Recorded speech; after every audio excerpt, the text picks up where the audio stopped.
Good evening पिलामाने गत class रे आमे पढ़िथिले संबलर विभिन्न प्रकारर विभागीकरण विषय रे संबल को केमिति भाबे विभागीकरण करिचे केउ अनुसार विभागीकरण करिचे ए सब विषय रे ता पूर्व क्लास रे मध्ये पढ़िथिले संबल काहाकू कहा जाय संबलर व्यवहार केमिति करबा कोन सब एबे संबलर आमे तृतीय क्लास करबा को जाउछे तो से संबलर तृतीय क्लास रे आमे देखिबा संबलर विकास संबंध रे धारणीय विकास संबंध रे संबल संरक्षण एभली अनेक गुडाए विषय अछि जा विषय रे आमे आज आलोचना करबा तो सर्वप्रथम आमे देखिबा जे संबलर विकास तो पिले माने चलो संबलर विकास विषय रे पढिबा हाँ संबलर विकास काहाकू कहूचे आमे मनुष्य बंचिबा पई एक उन्नत जीवन यापन करिबा पई संबलर आवश्यकता यथेष्ट परिमाणर अछि ताले आमे बंचिबा पई संबल गुडीकर व्यवहार करिबा पई संबलर आवश्यकता रहिछि ଏହା ମଧ୍ୟ ଆମେ ଜାଣିଛେ ତାହେଲେ ଆମେ ଯେଉଁ ବଞ୍ଚିବା ପାଇଁ ସମ୍ବଳର ଆବଶ୍ୟକତା ରହିଛି ସେଇ ସମ୍ବଳ ଗୁଡ଼ିକ ଆମେ କେଉଁଠୁ ପାଉଛେ କିପରି ବ୍ୟବହାର କରିବା ଆଉ କେମିତି ବ୍ୟବହାର କଲେ ତାହା ଆମର ଦୀର୍ଘସ୍ଥାୟୀ ହେଇପାରିବ ସେ ବିଷୟରେ ମଧ୍ୟ ଦେଖିବା ପ୍ରକୃତିରୁ ମିଳୁଥିବା ପଦାର୍ଥ ଗୁଡ଼ିକ ନିର୍ବିକାର ଭାବରେ ବ୍ୟବହାର କରିବା ଦ୍ୱାରା ଆମର କ'ଣ ହେଉଛି ଅନେକ ଗୁଡ଼ାଏ ସମସ୍ୟା ସୃଷ୍ଟି ହେଉଛି ଅନେକ ଗୁଡ଼ାଏ ସମସ୍ୟା କ'ଣ ନା ଯେମିତିକି ସମ୍ବଳ ଗୁଡ଼ିକ ସରିଯାଉଛି ସେତେବେଳେ କି କିଛି ଲୋକ ସମ୍ବଳକୁ ଅଧିକାର କରି ନେଉଛନ୍ତି ଅନ୍ୟମାନେ ତାର ବ୍ୟବହାର କରିପାରୁନାହାନ୍ତି ଏଇଭଳି ଅନେକ ଗୁଡ଼ାଏ ଜିନିଷ ଆମେ ଦେଖୁଛେ କେତେକ ବ୍ୟକ୍ତିଙ୍କର ଅତ୍ୟଧିକ ଲୋଭ ଯୋଗୁଁ ସମ୍ବଳ ହ୍ରାସ ମୋ ପାଖରେ କିଛି ଗୁଡ଼ାଏ ସମ୍ବଳ ଅଛି ମୁଁ ତାକୁ ଲୋଭ କରିକି ଚେଷ୍ଟା କରିବି ସବୁତକ କେମିତି ବ୍ୟବହାର କରିନେବି ମୁଁ ମୋର ବ୍ୟବହାରରେ ଲାଗିଯାଉ ସବୁ ଜିନିଷ ତ ସେ ସମ୍ବଳ ଗୁଡ଼ିକ କ'ଣ ହେଉଛି ଅନ୍ୟ କାହାର ବ୍ୟବହାରରେ ଆସିପାରୁନାହିଁ କେବଳ ମୁଁ ବ୍ୟବହାର କରୁଛି ଅଯଥା ବ୍ୟବହାର କରି ତାକୁ ନଷ୍ଟ କରୁଛି ମୋର ଆବଶ୍ୟକତା ଅଛି ଗୋଟିଏ ଗ୍ଲାସ ପାଣି ପିଇବି ମୁଁ ଗୋଟିଏ ବୋଟଲ ନେଇକି ପାଣି ଗୋଟିଏ ଗ୍ଲାସ ପିଇକି ବାକି ତକ ଫୋପାଡ଼ି ଦେଉଛି ତାହେଲେ ସେଠି ସମ୍ବଳ କ'ଣ କରୁଛି ନଷ୍ଟ କରୁଛି ଏଇଭଳି ଭାବେ ଅନେକ ଲୋକ ନିଜର ଲୋଭ ଶକ୍ତି ଯୋଗୁଁ ସମ୍ବଳର ହ୍ରାସ କରାଉଛନ୍ତି ନିର୍ଦ୍ଦିଷ୍ଟ ଲୋକ ବ୍ୟବହାର କରିକି ତାପରେ କ'ଣ ପୁଣି ରହୁଛି ଅଳ୍ପ ସଂଖ୍ୟକ ଲୋକଙ୍କ ପାଖରେ ସମ୍ବଳ ଜମା ହୋଇ ରହିବା ଫଳରେ ସମାଜରେ ଧନୀ ଓ ଗରିବ କିମ୍ବା ଥିଲା ବାଲା ଓ ନଥିଲା ବାଲା ଦୁଇଟି ସ୍ପଷ୍ଟ ଶ୍ରେଣୀର ସୃଷ୍ଟି ହେଉଛି ଯେଉଁଟାକି ହାଭ୍ସ ଆଣ୍ଡ ହାଭ୍ ନଟ୍ସ ତାହେଲେ କ'ଣ ହେଉଛି ନା କିଛି ଲୋକଙ୍କ ପାଖରେ ଅଧିକ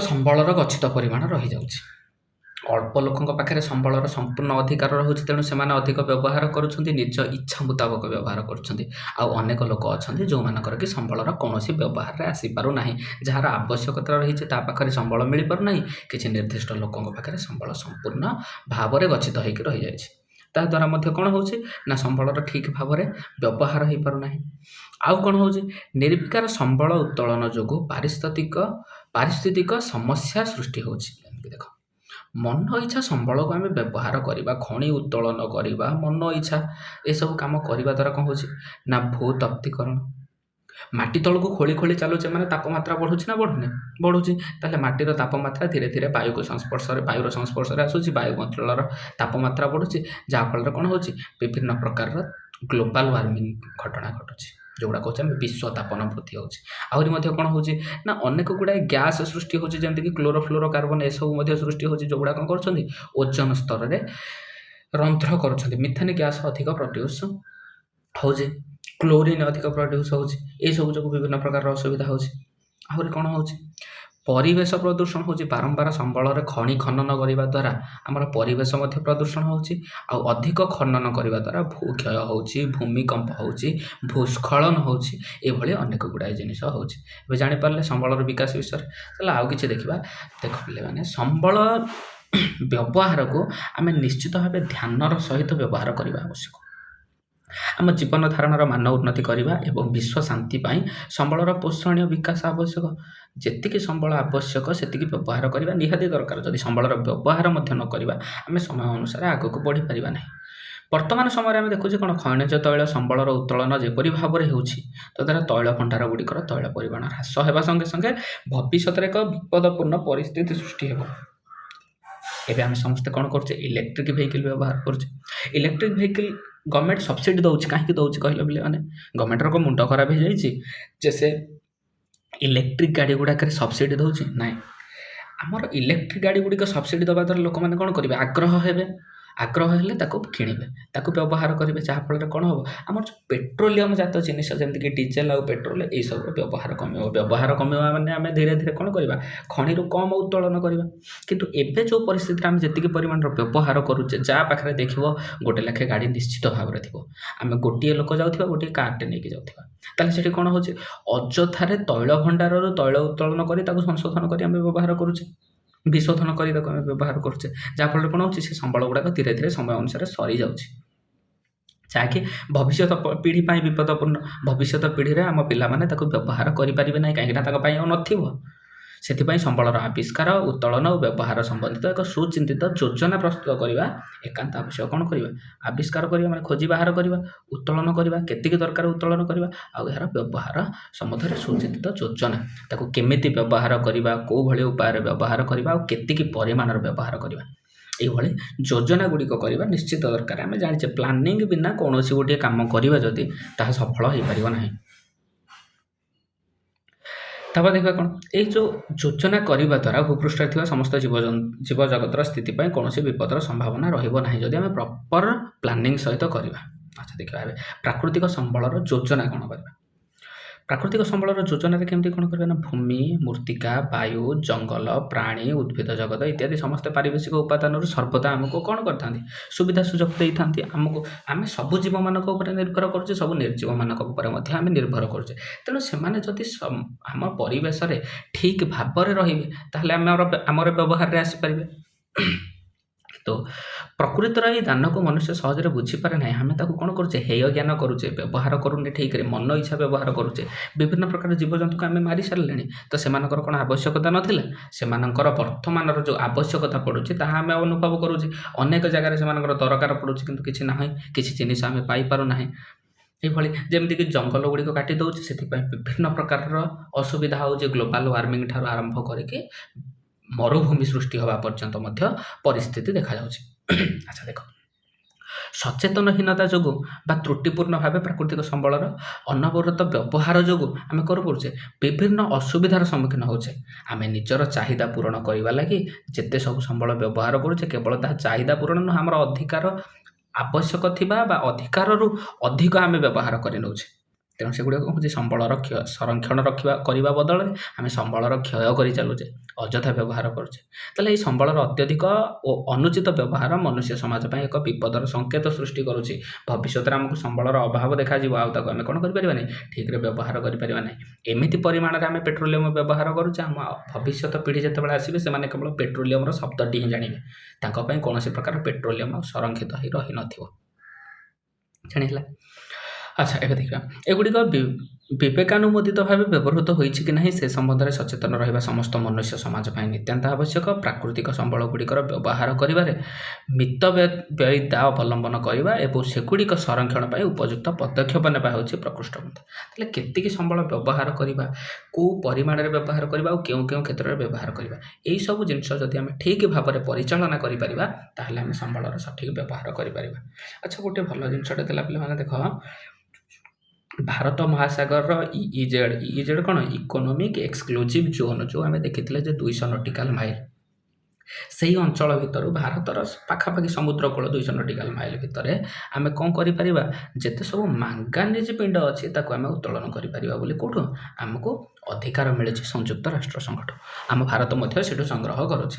ଆଚ୍ଛା, ଛାଡ଼, ଏବେ ଦେଖିବା ପ୍ରାକୃତିକ ସମ୍ବଳ ସବୁ ସମୟରେ ସମସ୍ତ ସ୍ଥାନରେ ସମାନ ପରିମାଣର ମିଳେ ନାହିଁ। ଆମେ ପୂର୍ବରୁ ପଢ଼ିଥିଲେ ସ୍ଥାନୀୟ ସମ୍ବଳ, ଆନ୍ତର୍ଜାତୀୟ ସମ୍ବଳ, ଜାତୀୟ ସମ୍ବଳ ଏଭଳି ପଡ଼ିଥିଲେ। ତାହେଲେ କିଛି ସମ୍ବଳ ଅଛି ଯାହାକି କିଛି ନିର୍ଦ୍ଦିଷ୍ଟ ସ୍ଥାନରେ ମିଳେ। ତ ସେହି ସମ୍ବଳ ଗୁଡ଼ିକ ନିର୍ଦ୍ଦିଷ୍ଟ ସ୍ଥାନରେ ମିଳିବା ଯୋଗୁଁ ତା'ର ଗଚ୍ଛିତ ପରିମାଣ ମଧ୍ୟ ସୀମିତ, ସବୁ ଜାଗାରେ ମିଳେନି, ତେଣୁ ଅଳ୍ପ ଅଳ୍ପ ପରିମାଣରେ ମିଳେ। ତେଣୁ ତାକୁ କ'ଣ କରିବା, ତାକୁ ଆମେ ବ୍ୟବହାର ସେଇଭଳି କରିବା ଦରକାର, କାରଣ ସେଗୁଡ଼ାକ ଅସରନ୍ତି ସମ୍ବଳ ନୁହେଁ, ସରନ୍ତି ସମ୍ବଳ। ସେଗୁଡ଼ା ଧୀରେ ଧୀରେ ଶେଷ ହୋଇ ଆସିଲାଣି। ଅନେକ ପ୍ରାଣୀ ଉଦ୍ଭିଦ ଜାତି ଭୂପୃଷ୍ଠରୁ ମଧ୍ୟ ଲୋପ ପାଇଗଲାଣି। ଶୁଦ୍ଧ ବାୟୁମଣ୍ଡଳ କ୍ରମଶଃ ଦୂଷିତ ହୋଇଗଲାଣି। ଏସବୁ ଅସୁବିଧା ହେଲାଣି ବର୍ତ୍ତମାନ ସମୟରେ ଆମ ପାଇଁ, କିନ୍ତୁ ଆମେ କ'ଣ କରୁଛେ, ଏପର୍ଯ୍ୟନ୍ତ ସଜାଗ ହୋଇପାରି ନାହିଁ। ସବୁଜ ଜଙ୍ଗଲ ଧ୍ୱଂସ ପାଇ ମରୁଭୂମି କରାଳ ରୂପ ପ୍ରକାଶ ପାଇଲାଣି। ଜଙ୍ଗଲ ଗୁଡ଼ିକ କ'ଣ ହେଇ ଚାଲିଛି, ସବୁ ନଷ୍ଟ ହେଇ ଚାଲିଛି, ଧ୍ୱଂସ ହେଇ ଚାଲିଛି। ସେଗୁଡ଼ା ସବୁ ମରୁଭୂମିରେ ପରିଣତ ହୋଇଗଲାଣି। ଗାଡ଼ି ମଟର ଏବଂ କଳକାରଖାନାର ନିର୍ଗତ ଧୂଆଁ ସବୁ, ବର୍ଜ୍ୟବସ୍ତୁ ସବୁ, ଆଉ ଦୂଷିତ ଜଳ, ଏସବୁ କ'ଣ କରୁଛି, ବାୟୁ, ମୃତ୍ତିକା, ଜଳ ସବୁ ପ୍ରକାର ପ୍ରଦୂଷଣ ସୃଷ୍ଟି କରୁଛି।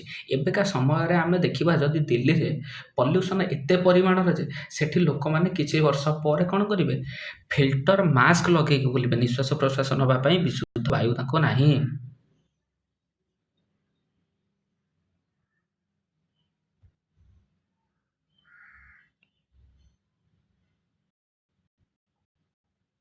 ଆଚ୍ଛା, ପିଲାମାନେ ଟିକେ ଅସୁବିଧା ଯୋଗୁଁ ଡିଷ୍ଟର୍ବ ହେଇଯାଇଥିଲେ, ଏବେ ଦେଖିବା ପୁଣି। ଆଚ୍ଛା, ତାହେଲେ ଏବେ କ'ଣ କରୁଛି, ମୁଁ କହୁଥିଲି ଯେ ଦୂଷିତ ଏତେ ପରିମାଣର ବଢ଼ିଲାଣି ଯେ ବିଶୁଦ୍ଧ ଜିନିଷ ଆମେ ପାଇପାରୁନାହିଁ। ବିଶୁଦ୍ଧ ବାୟୁ, ବିଶୁଦ୍ଧ ଜଳ ନ ପାଇବା ଦ୍ୱାରା ଆମର କ'ଣ ହେଉଛି ନା ଅଂଶୁଘାତ ହେଉଛି, ବନ୍ୟା, ବାତ୍ୟା, ମରୁଡ଼ି ଇତ୍ୟାଦି ପ୍ରାକୃତିକ ବିପର୍ଯ୍ୟୟ ବାରମ୍ବାର ଘଟୁଛି। ଆହୁରି ମଧ୍ୟ କ'ଣ ହେଉଛି, ଜଳ ଦୂଷିତ ହେବା ଯୋଗୁଁ ବିଭିନ୍ନ ପ୍ରକାର ରୋଗ ହେଉଛି, ଏମିତି ବିଭିନ୍ନ ପ୍ରକାରର ଅସୁବିଧା ହେଉଛି। ଆମର ଜନସଂଖ୍ୟା ସମୟ ଅନୁସାରେ ବୃଦ୍ଧି ପାଇବାରେ ଲାଗିଛି, ମାତ୍ର ସମ୍ବଳ ସୀମିତ। ନା ପୃଥିବୀର ଆକାର ବୃଦ୍ଧି ପାଉଛି, ପୃଥିବୀର ତ ଆକାର ବୃଦ୍ଧି ପାଉନି, କିନ୍ତୁ ଆମର ଜନସଂଖ୍ୟା ବୃଦ୍ଧି ପାଉଛି। ପାଖାପାଖି 8 ବିଲିୟନ ପିପୁଲ୍ ବା 8 ବିଲିୟନ ଲୋକ ବର୍ତ୍ତମାନ ପୃଥିବୀ ପୃଷ୍ଠରେ ଅଛନ୍ତି। ତାହେଲେ ସେଇ ସବୁ ଜିନିଷ ଯୋଗୁଁ କ'ଣ ହେଉଛି, ଲୋକମାନଙ୍କର ଆବଶ୍ୟକତା ବଢ଼ୁଛି, କିନ୍ତୁ ସୀମିତ ପରିମାଣରେ ସମ୍ବଳ ଅଛି। ସେଥିପାଇଁ ଆମେ ତାକୁ ପ୍ରପର୍ ପ୍ଲାନିଂରେ ଠିକ୍ ଭାବରେ ଯଦି ଯୋଜନା ନ କରିବା, ସମ୍ବଳ ଗୁଡ଼ିକ ଠିକ୍ରେ ବ୍ୟବହାର ହୋଇପାରିବ ନାହିଁ। ଯଦି ବ୍ୟବହାର ହୋଇପାରିବ ନାହିଁ, ତାହେଲେ କ'ଣ ହେବ, ସମୟ ଅନୁସାରେ ସେଗୁଡ଼ିକ ସରିଯିବ, ଆଉ ଭବିଷ୍ୟତରେ ତା'ର ବ୍ୟବହାର କେହି କରିପାରିବେ ନାହିଁ। କାରଣ ସମ୍ବଳ ଥିଲେ ତ ବ୍ୟବହାର କରିବେ। ଜାଣିପାରିଲେ? ଏବେ ଦେଖିବା ଯେ ପୃଥିବୀର ସମ୍ବଳକୁ ଅବିଚାରିତ ଭାବରେ ଲୁଣ୍ଠନ କରିବା ହେଉଛି ବର୍ତ୍ତମାନ ସମାଜର ମନୋବୃତ୍ତି। ଆମ ସମାଜର ମନୋବୃତ୍ତି କ'ଣ, କେମିତି ଭାବେ ଆମେ ବଞ୍ଚିବା। କଥାରେ ଅଛି ଆପେ ବଞ୍ଚିଲେ ବାପର ନାଁ ପରା। ସେଇଭଳି କ'ଣ କରୁଛେ, ଆମେ ସଦାବେଳେ ଚେଷ୍ଟା କରୁଛେ କେମିତି ଆମେ ଭଲରେ ବଞ୍ଚିବା, ସବୁ ଜିନିଷକୁ ଆମେ ବ୍ୟବହାର କରିନେବା। ସେଥିପାଇଁ ଗାନ୍ଧିଜୀ ଆମର କ'ଣ କହିଥିଲେ, the earth provides enough to satisfy every man's need but not every man's grid.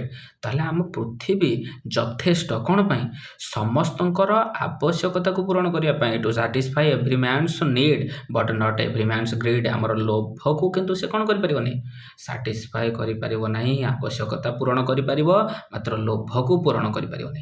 ଆମ ପୃଥିବୀରେ ଯେତେ ସମ୍ପଦ ଅଛି ସମସ୍ତଙ୍କର ଆବଶ୍ୟକତା ପୂରଣ କରିଦେବ, କିନ୍ତୁ ଆମର ଯେଉଁ ଲୋଭ ଶକ୍ତି ବଢ଼ି ଚାଲିଛି ସେଗୁଡ଼ିକ କ'ଣ, କେବଳ ବିପଦକୁ ହିଁ ଡାକୁଛି। ମଣିଷର ଚାହିଦା ଓ ପ୍ରାକୃତିକ ସମ୍ବଳର ବ୍ୟବହାର ମଧ୍ୟରେ ଏକ ସନ୍ତୁଳନ ରକ୍ଷା କରାଯିବା ନିତ୍ୟାନ୍ତ ଆବଶ୍ୟକ। ପ୍ରାକୃତିକ ସମ୍ବଳର ଉପଯୁକ୍ତ ପରିଚାଳନା କରିପାରିଲେ ଭୂପୃଷ୍ଠରେ କୌଣସି ପ୍ରତିକୂଳ ପରିସ୍ଥିତି ସୃଷ୍ଟି ହେବାର ଆଶଙ୍କା ରହିବ ନାହିଁ। ଆମେ ଯଦି ସମ୍ବଳକୁ ଠିକ୍ ଭାବରେ ବ୍ୟବହାର କରିପାରିବା, ଠିକ୍ ଭାବରେ ଯୋଜନା କରି ବ୍ୟବହାର କରିପାରିବା, ତାହେଲେ ଆମର କିଛି ଅସୁବିଧା ହେବ ନାହିଁ। ସମୟ ଅନୁସାରେ ତା'ର ବ୍ୟବହାର ଯଦି ଠିକ୍ ଚାଲିଥିବ, ତେବେ କ'ଣ ହେଇ ଚାଲିବ, ଜିନିଷ ପୁନଃ ଭରଣ ମଧ୍ୟ ହୋଇପାରିବ, ଭବିଷ୍ୟତ ପିଢ଼ିମାନେ ମଧ୍ୟ ସମ୍ବଳକୁ ବ୍ୟବହାର କରିପାରିବେ। ଏବେ ଦେଖିବା ବେଲେ ସମ୍ବଳ ସଂରକ୍ଷଣ, ଯାହାକୁ ଆମେ କହୁଛେ ରିସୋର୍ସ କନଜରଭେସନ୍। କନଜରଭେସନ୍ ମାନେ କ'ଣ କରିବା, ସଂରକ୍ଷଣ କରିକି ରଖିବା। ଡେଫିନେସନ୍ଟେ ମନେ ରଖିବ ପିଲେ, ସମ୍ବଳ ସଂରକ୍ଷଣ କାହାକୁ କୁହାଯାଏ, ସମ୍ବଳର ସଯତ୍ନ ବିନିଯୋଗ ତଥା ନବୀକରଣ ପାଇଁ ଯଥେଷ୍ଟ ସମୟ ଦେବାକୁ ସମ୍ବଳ ସଂରକ୍ଷଣ କୁହାଯାଏ। ଏହା ତୁମର ଅବଜେକ୍ଟିଭ୍ କ୍ୱେଶ୍ଚିନ୍ ଆସିପାରେ। ସମ୍ବଳ ସଂରକ୍ଷଣ ଡେଫିନେସନ୍ଟି ପଡ଼ିଥିବ, କାହାକୁ କୁହାଯାଏ, ସମ୍ବଳର ସଯତ୍ନ ବିନିଯୋଗ ତଥା ନବୀକରଣ ପାଇଁ ଯଥେଷ୍ଟ ସମୟ ଦେବାକୁ କ'ଣ କୁହାଯାଏ, ସମ୍ବଳ ସଂରକ୍ଷଣ କୁହାଯାଏ। କିମ୍ବା ସମ୍ବଳ ସଂରକ୍ଷଣର ଯଦି କୌଣସି ପ୍ରଶ୍ନ ପଡ଼ିଲା, ତେବେ ପ୍ରଥମେ ଆମକୁ ଡେଫିନେସନ୍ଟି ଲେଖିବାକୁ ପଡ଼ିବ, ମନେ ରଖିବ ସମ୍ପୂର୍ଣ୍ଣ ଭାବେ। ତେବେ ଦେଖିବା, ସମ୍ବଳର ସଯତ୍ନ ବିନିଯୋଗ ମାନେ ଯତ୍ନର ସହ ବ୍ୟବହାର କରିବା, ଆଉ କ'ଣ କରିବା, ତାକୁ କିଛି ସମୟ ଦେବା, ପୁଣି ଥରେ କ'ଣ ହେବା ପାଇଁ, ତିଆରି ହେବା ପାଇଁ, ନବୀକରଣ ପାଇଁ, ପୁଣି ନୂତନ ଭାବେ ସୃଷ୍ଟି ହେବା ପାଇଁ ସମ୍ବଳକୁ ମଧ୍ୟ ସମୟ ଦେବା, ତାହାକୁ ସମ୍ବଳ ସଂରକ୍ଷଣ କୁହାଯାଏ। ତାହେଲେ ସମ୍ବଳର ବିନିଯୋଗର ଆବଶ୍ୟକତା ତଥା ଆଗାମୀ ବଂଶଧରମାନଙ୍କ ପାଇଁ ସେଗୁଡ଼ିକର ସଂରକ୍ଷଣ ମଧ୍ୟରେ ସନ୍ତୁଳନ ରକ୍ଷା କରିବାକୁ ଧାରଣୀୟ ବିକାଶ କୁହାଯାଏ। ତାହେଲେ ୟା ଗୋଟିଏ ଡେଫିନେସନ୍, ଧାରଣୀୟ ବିକାଶ କାହାକୁ କୁହାଯାଏ। ଏଠି ଦୁଇଟି ଜିନିଷ ପଢ଼ିଲେ ପିଲେ, ଗୋଟିଏ ହେଉଛି ସମ୍ବଳ ସଂରକ୍ଷଣ, ଗୋଟିଏ ହେଉଛି ଧାରଣୀୟ ବିକାଶ। ଦେଖ, ସମ୍ବଳ ସଂରକ୍ଷଣ କାହାକୁ କହିଲେ, ସମ୍ବଳର ସଯତ୍ନ ବିନିଯୋଗ ତଥା ନବୀକରଣ ପାଇଁ ଯଥେଷ୍ଟ ସମୟ ଦେବା। କ'ଣ କରିବା, ସମ୍ବଳର ସଯତ୍ନ ବିନିଯୋଗ ତଥା ନବୀକରଣ ପାଇଁ ଯଥେଷ୍ଟ ସମୟ ଦେବାକୁ ସମ୍ବଳ ସଂରକ୍ଷଣ କୁହାଯାଏ। ଧାରଣୀୟ ବିକାଶ କାହାକୁ କୁହାଯାଏ, ସମ୍ବଳ ବିନିଯୋଗର ଆବଶ୍ୟକତା ତଥା ଆଗାମୀ ବଂଶଧର ପାଇଁ ସେଗୁଡ଼ିକର ସଂରକ୍ଷଣ ମଧ୍ୟରେ ସନ୍ତୁଳନ ରକ୍ଷା କରିବା।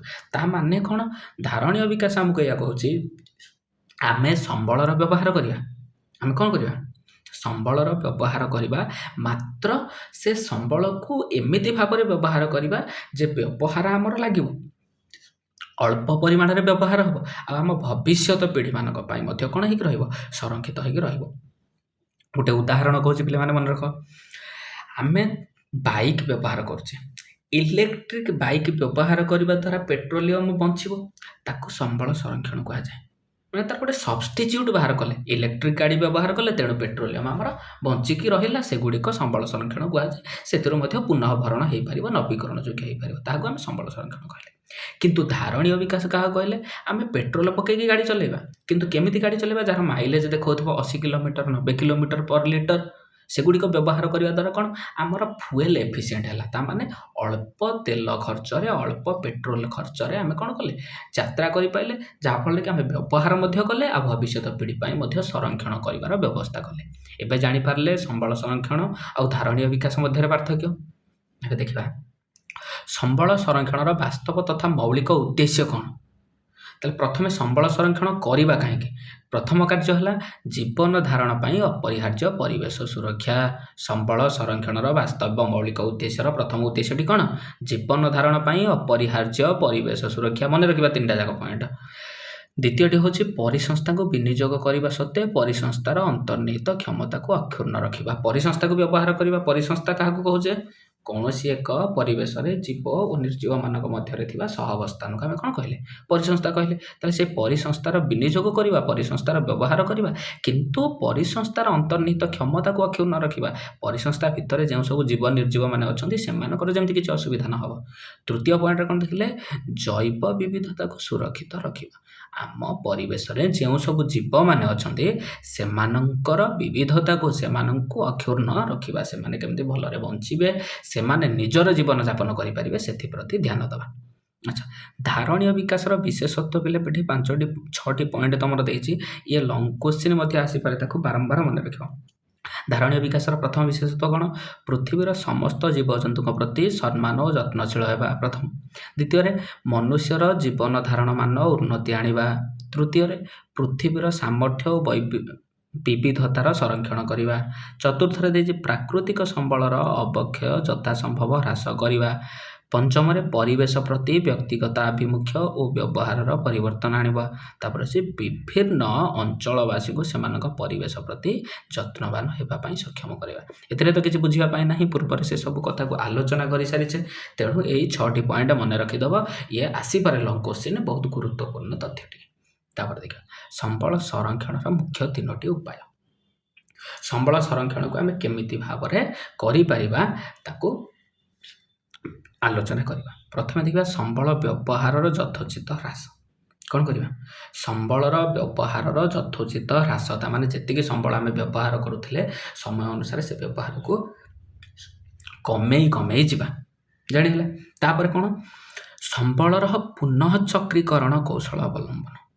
ସମ୍ବଳର ପୁନଃ ଚକ୍ରୀକରଣ, ଯେମିତିକି ଆମେ ପ୍ଲାଷ୍ଟିକ ବ୍ୟାଗରେ କିଛି ଜିନିଷ ଆଣୁଛେ, ପ୍ଲାଷ୍ଟିକ ବ୍ୟାଗଟି ଫୋପାଡ଼ି ଦେଉଛେ, ତାକୁ ଫୋପାଡ଼ିବାନି, ରଖିଥିବା କବାଡ଼ିଆ ବାଲା ଆସିଲେ ତାକୁ ଦେବା। ସେମାନେ କ'ଣ କରିବେ? ରିସାଇକେଲ କରିବେ। ରିସାଇକେଲ କଲା ପରେ ସେସବୁ ଜିନିଷ ଗୁଡ଼ିକ ଆମେ ବ୍ୟବହାର କରିପାରିବା। ତାପରେ ତୃତୀୟରେ କ'ଣ? ସମ୍ବଳର ପୁନଃ ବ୍ୟବହାର, ଯେମିତିକି ଆମେ ନଡ଼ିଆ ତେଲ ଡବାରେ ନଡ଼ିଆ ତେଲ ଟିକ ବ୍ୟବହାର କରିସାରିଲା ପରେ ସେ ଡବାଟିକୁ ସୁନ୍ଦର ଭାବରେ ସଜେଇ, ବିଭିନ୍ନ ପ୍ରକାରର ରଙ୍ଗ ଦେଇ, ବିଭିନ୍ନ ପ୍ରକାରରେ ସଜେଇ ତାକୁ ଆମେ ଘରେ ଡେକୋରମ୍ କରିପାରିବା। ସେଇଭଳି ଭାବରେ ଆମେ ଅନେକ ଗୁଡ଼ାଏ ଜିନିଷ କରିପାରିବା। ଯେମିତିକି ବ୍ୟବହାର କରିସାରିବା ପରେ ଯେଉଁ ୟୁଜ୍ ଆଣ୍ଡ ଥ୍ରୋ ପେନ୍ ଗୁଡ଼ିକ, ତାକୁ ଅଠା ମାଧ୍ୟମରେ ଯୋଡ଼ି ଭଲ ପେନ୍ ଷ୍ଟାଣ୍ଡ କରିପାରିବା, ଡଷ୍ଟବିନ୍ କରିପାରିବା, ଏଇଭଳି। ତ ସେଗୁଡ଼ା ହେଉଛି ପୁନଃ ବ୍ୟବହାର, ରିୟୁଜ୍। ତାହେଲେ କ'ଣ କରିବା? ପ୍ରଥମେ ହେଉଛି ଇଏ ହେଉଛି 3R ପିଲେ, 3R। କ'ଣ ହେଇଗଲା? 3R। ତାମାନେ କ'ଣ? ଫାର୍ଷ୍ଟ ଆର୍ରେ ହେଲା ରିଡ୍ୟୁସ୍, ସେକେଣ୍ଡ ଆର୍ରେ ହେଲା ରିସାଇକେଲ, ଥାର୍ଡ଼ ଆର୍ରେ ହେଲା ରିୟୁଜ୍। ଜାଣିହେଲା? RRR ଫିଲ୍ମ ମନେ ପକାଇଦେବ। ତାହେଲେ 3R, reduce, recycle, reuse. Okay. ଏବେ ଦେଖିବା ଭାରତର ସମ୍ବଳ ସଂରକ୍ଷଣର ଯୋଜନା। କ'ଣ ଦେଖିବା? ଭାରତର ସମ୍ବଳ ସଂରକ୍ଷଣର ଯୋଜନା। ଭାରତ ସଂରକ୍ଷଣ ଓ ଯୋଜନା ଏକ ସମ୍ବଳ ସଂରକ୍ଷଣ ଓ ଯୋଜନା ଏକ ଜଟିଳ ପ୍ରକ୍ରିୟା। ଏତେ ସହଜ ନୁହେଁ ସମ୍ବଳ ସଂରକ୍ଷଣ ଯୋଜନା ପ୍ରସ୍ତୁତ କରିକି ତାକୁ ସଂରକ୍ଷଣ କରିଦେବା ପାଇଁ, କାରଣ ବିଭିନ୍ନ ପ୍ରକାର ସମ୍ବଳ ବିଭିନ୍ନ କାମରେ ବ୍ୟବହାର ହେଉଛି। ତେଣୁ ସବୁ ଜିନିଷର ଯେପର୍ଯ୍ୟନ୍ତ ଆମେ ବିକଳ୍ପ ପାଇନେ, ହଠାତ୍ କୌଣସି ଜିନିଷ ବ୍ୟବହାର ବନ୍ଦ କରିପାରିବା ନାହିଁ। ତାହେଲେ ଏଇ ଯେଉଁ ଯୋଜନା କରାଯାଇଛି, ବହୁତ ଭାବନା ଆଉ ଚିନ୍ତନ ପରେ ଆମେ 5ଗୋଟି ପ୍ରକ୍ରିୟା ଉପରେ ଗୁରୁତ୍ୱ ଦେଇଛେ, କେମିତି ସମ୍ବଳର ସଂରକ୍ଷଣ କରିପାରିବା। ପ୍ରଥମେ କ'ଣ, ବିଭିନ୍ନ କାର୍ଯ୍ୟ ପାଇଁ ସମ୍ବଳର ଆବଶ୍ୟକତା ନିର୍ଦ୍ଧାରଣ, ସମ୍ବଳ ପ୍ରାପ୍ତି ସ୍ଥାନର ଚିହ୍ନଟୀକରଣ ଏବଂ ସମ୍ବଳ ଚାହିଦାର ପରିମାଣ ଆକଳନ। ବିଭିନ୍ନ ପ୍ରକାର କାର୍ଯ୍ୟ ପାଇଁ କେଉଁ ସମ୍ବଳ ବ୍ୟବହାର ହେବ, ସେ ସମ୍ବଳଟି କେଉଁଠାରୁ ଆସିବ, ଆଉ ସେ ସମ୍ବଳର କେତେ ଚାହିଦା ଅଛି ତାର ପରିମାଣ ଆକଳନ କରିବା ପ୍ରଥମେ। ତାପରେ କ'ଣ କରିବା, ସମ୍ବଳର ଗଚ୍ଛିତ ପରିମାଣ ଓ ବିକାଶ ସ୍ତର ଆକଳନ। ସମ୍ବଳର କେତେ ପରିମାଣ ଗଚ୍ଛିତ ହୋଇ ଆମର ଅଛି ତାକୁ ଆକଳନ କରିବା। ଏହାର ସର୍ବେକ୍ଷଣ, ମାନଚିତ୍ରୀକରଣ ଏବଂ ସଂଖ୍ୟାତ୍ମକ ତଥା ଗୁଣାତ୍ମକ ମୂଲ୍ୟାୟନ। ଯେଉଁ ସମ୍ବଳ ଆମ ପାଖରେ ଉପଲବ୍ଧ ଅଛି ସେ ସମ୍ବଳ କେତେ ପରିମାଣର ଅଛି ତାକୁ ରିସର୍ଚ୍ଚ କରିବା, ତାର ଗୁଣ ଦେଖିବା ଯେ ଭଲ ପରିମାଣର ଅଛି କି ତାର ମାନ ନିମ୍ନ ଧରଣର, ସେସବୁ ମଧ୍ୟ ଦେଖିବା ଏବଂ କେତେ ଆମାଉଣ୍ଟର ବାହାରି ପାରିବ ତାକୁ ଦେଖିବା। ଇଏ ହେଉଛି ଦ୍ୱିତୀୟରେ। ତାପରେ କ'ଣ କରିବା, ସମ୍ବଳ ଉତ୍ତୋଳନ ଓ କ୍ରିୟାତ୍ମକ ମୂଲ୍ୟ ଏବଂ ବ୍ୟବହାର ତଥା ଯୋଜନା ସଂରଚନା ପ୍ରସ୍ତୁତିକରଣ। ତାହେଲେ ସମ୍ବଳ ଉତ୍ତୋଳନ ଓ କ୍ରିୟାତ୍ମକ ମୂଲ୍ୟ, ତାହେଲେ ସମ୍ବଳ ଉତ୍ତୋଳନ କାର୍ଯ୍ୟ କରିବା ପାଇଁ ଆମର କେତେ ମୂଲ୍ୟ ଯିବ ସେସବୁ ଉପରେ ମଧ୍ୟ ଚିନ୍ତା କରିବା ଏବଂ କ୍ରିୟାତ୍ମକ ମୂଲ୍ୟ ମାନେ କେଉଁ ଭଳି ସେ ବ୍ୟବହାର ହୋଇପାରିବ ଏବଂ ଯୋଜନା ସଂରଚନା ପ୍ରସ୍ତୁତ କରିବା। ତାପରେ ଏହା ପୁଣି ଥରେ ବ୍ୟବହାର ହୋଇପାରିବ ନା ନାହିଁ ସେହି ବିଷୟରେ ମଧ୍ୟ ଆଲୋଚନା କରିବା। ଯେଉଁ ସମ୍ବଳ ଗୁଡ଼ିକ ଆମେ ବ୍ୟବହାର କରିବାକୁ ଯାଉଛେ ସେ ସମ୍ବଳ ଗୁଡ଼ିକ ପୁଣି ଥରେ ରିୟୁଜ୍ ହୋଇପାରିବ ନା ହୋଇପାରିବନି। ଚତୁର୍ଥରେ କ'ଣ ଦେଖିଲେ, ସମ୍ବଳ ଉତ୍ତୋଳନ ପାଇଁ ଆବଶ୍ୟକୀୟ ଯନ୍ତ୍ରପାତିର ଉପଲବ୍ଧି। ଯେଉଁଠୁ ସମ୍ବଳ ଉତ୍ତୋଳନ କରିବା ସେ ସମ୍ବଳ ଉତ୍ତୋଳନ କରିବା ପାଇଁ ଆମ ପାଖରେ ଉପଲବ୍ଧି ଅଛି ତ ଯନ୍ତ୍ରପାତି, ଉପଯୁକ୍ତ ଜ୍ଞାନ କୌଶଳ ଓ ପ୍ରଯୁକ୍ତି ବିଦ୍ୟା ଅଛି କି ନାହିଁ, ବଜାରର ମୂଲ୍ୟ ନିର୍ଦ୍ଧାରଣ, ଅନୁଷ୍ଠାନ ଅବସ୍ଥାନ ଇତ୍ୟାଦି। ସମ୍ବଳ ବିକାଶ ସମ୍ବନ୍ଧୀୟ ପ୍ରକ୍ରିୟା ଅବଲମ୍ବନ ଉପରେ ଆଧାରିତ ଯୋଜନା ପ୍ରଣୟନ କରିବା। ତାପରେ କ'ଣ ଯୋଜନା ପ୍ରଣୟନ କରିବା, ଯେ ଯେଉଁ ସମ୍ବଳ ଆମେ ବାହାର କରିବାକୁ ଯାଉଛେ ବା ବ୍ୟବହାର କରିବାକୁ ଯାଉଛେ ସେ ସମ୍ବଳ ବ୍ୟବହାର କରିବା ପାଇଁ ତାକୁ ଯେତେବେଳେ ଆମେ କୌଣସି ଇଣ୍ଡଷ୍ଟ୍ରିରେ ବା ଫ୍ୟାକ୍ଟ୍ରିରେ ତିଆରି କରିବା ତ ସେଥିପାଇଁ ଆମର ଉପଲବ୍ଧି ଅଛି ତ ଯନ୍ତ୍ରାଂଶ ଗୁଡ଼ିକ, ଏବଂ ଯେଉଁ କେବଳ ଯନ୍ତ୍ରାଂଶ ଉପଲବ୍ଧି ଥିଲେ ହୋଇପାରିବ ନାହିଁ, ସେ ସମ୍ବଳରୁ ଯେମିତିକି କୋଇଲାରୁ ଆମେ କ'ଣ କରୁଛେ ତାପଜ ବିଦ୍ୟୁତ ଶକ୍ତି ଉତ୍ପାଦନ କରୁଛେ, ତ ସେ କୋଇଲାରୁ କେମିତି ତାପଜ ବିଦ୍ୟୁତ ଶକ୍ତି ଉତ୍ପାଦନ କରିବା ସେ ଜ୍ଞାନ କୌଶଳ ମଧ୍ୟ ଆମ ପାଖରେ ଥିବା ଦରକାର। ତାପଜ ବିଦ୍ୟୁତ ଶକ୍ତି ଉତ୍ପାଦନ କଲା ପରେ ବିଦ୍ୟୁତକୁ କେଉଁଠାରେ ବିକ୍ରି କରିବା ସେଥିପାଇଁ ମଧ୍ୟ କ'ଣ ଥିବା ଦରକାର, ବଜାର ଉପଲବ୍ଧି ଥିବା ଦରକାର। ଆଉ ଆମେ ଯେଉଁ ବିଭିନ୍ନ ପ୍ରକାରର ସ୍ଥାନରେ ସବଷ୍ଟେସନ ଅଛି, ଇଲେକ୍ଟ୍ରିକ୍ ଷ୍ଟେସନ ଗୁଡ଼ିକ, ସେଠୁ ସପ୍ଲାଇ ହେଉଛି କରେଣ୍ଟ, ତ ସେଇଭଳି ଅନୁଷ୍ଠାନ ଆଉ କେଉଁ ଜାଗାରେ ବ୍ୟବହାର କରାଯିବ ସେସବୁ ଥିବା ଦରକାର। ଏସବୁ ହେଲେ ମଧ୍ୟ ଆମେ ସମ୍ବଳର ସଠିକ୍ ବ୍ୟବହାର କରିପାରିବା। ତାପରେ ପଞ୍ଚମରେ କ'ଣ ଦେଖିବା, ସମ୍ବଳର ବିକାଶ ଯୋଜନା ଓ ଜାତୀୟ ବିକାଶ ଯୋଜନା ମଧ୍ୟରେ ସମନ୍ୱୟ ସ୍ଥାପନ। ଜାତୀୟ ବିକାଶ ଯୋଜନା ଯେଉଁ ଅଛି, ଆମର ଜାତୀୟ ବିକାଶ ଯୋଜନା ନିର୍ଦ୍ଧାରିତ କରାଯାଇଛି, ସେହି ଅନୁସାରେ ଆମର ଏଇ ଯେଉଁ ସମ୍ବଳର ବ୍ୟବହାର ଆଉ ବିକାଶ କିଛି ସହାୟତା ହେଉଛି ତ ଏହା ମଧ୍ୟ ଦେଖିବାକୁ ପଡ଼ିବ। ଏହା ବିଭିନ୍ନ ଅଞ୍ଚଳରେ ସମ୍ବଳ ସଂଗ୍ରହ, ବ୍ୟବହାର ତଥା ପରିଚାଳନା ଉପରେ ନିର୍ଭର କରେ। କ'ଣ କରେ, କେଉଁ ଅଞ୍ଚଳରେ କେଉଁ ପ୍ରକାରର ସମ୍ବଳ ଉପଲବ୍ଧି ଅଛି ତାକୁ କିପରି ବ୍ୟବହାର କରିବା ତାହା ଉପରେ ନିର୍ଭର କରେ। ବଜାର, ଯାତାୟାତ, ପରିବହନ ଇତ୍ୟାଦି ଏଥିରେ ମୁଖ୍ୟ ଭୂମିକା ଗ୍ରହଣ କରିଥାଏ। ନୂତନ ଓ ବିକଳ୍ପ ସମ୍ବଳର ଆବିଷ୍କାର ସମ୍ବନ୍ଧୀୟ ଗବେଷଣା କାର୍ଯ୍ୟକ୍ରମ ଯୋଜନା କରାଯାଏ। ତାହେଲେ ଏଠି ମଧ୍ୟ କ'ଣ କରାଯାଏ, ନୂତନ ଓ ବିକଳ୍ପ ସମ୍ବଳର ଆବିଷ୍କାର। ଯେମିତିକି ଆମେ କହୁଛେ ଯେ ଯେତେବେଳେ ଆମର ପୃଥିବୀ ପୃଷ୍ଠରେ କୋଇଲା ଯଦି ସରିଯିବ ଆମେ ତାପଜ ବିଦ୍ୟୁତ ଶକ୍ତି ଉତ୍ପାଦନ କରିପାରିବା ନାହିଁ, ସେଥିପାଇଁ ଆମେ କ'ଣ କରୁଛେ, ଭୂତାପଜ ଶକ୍ତି, ଜୁଆର ଶକ୍ତି, ପବନ ଶକ୍ତି ଏଇସବୁକୁ ମଧ୍ୟ ଆମେ ବ୍ୟବହାର କରୁଛେ କେମିତି ଭାବେ ବିଦ୍ୟୁତ ଶକ୍ତି ଉତ୍ପାଦନ କରିବା ପାଇଁ। ଏବେ ପିଲାମାନେ ଆମେ ଜାଣିପାରିଲେ ଭାରତରେ ସମ୍ବଳ ସଂରକ୍ଷଣର ଯୋଜନା ଗୁଡ଼ିକ କ'ଣ କ'ଣ। ତ ଆଜି ପାଇଁ ଏତିକି, ପରବର୍ତ୍ତୀ କ୍ଲାସ୍ରେ ବାକି ବଳକା ଥିବା ଅଂଶଟିକୁ ଆମେ ଶେଷ କରିଦେବା। ଧନ୍ୟବାଦ ପିଲାମାନେ।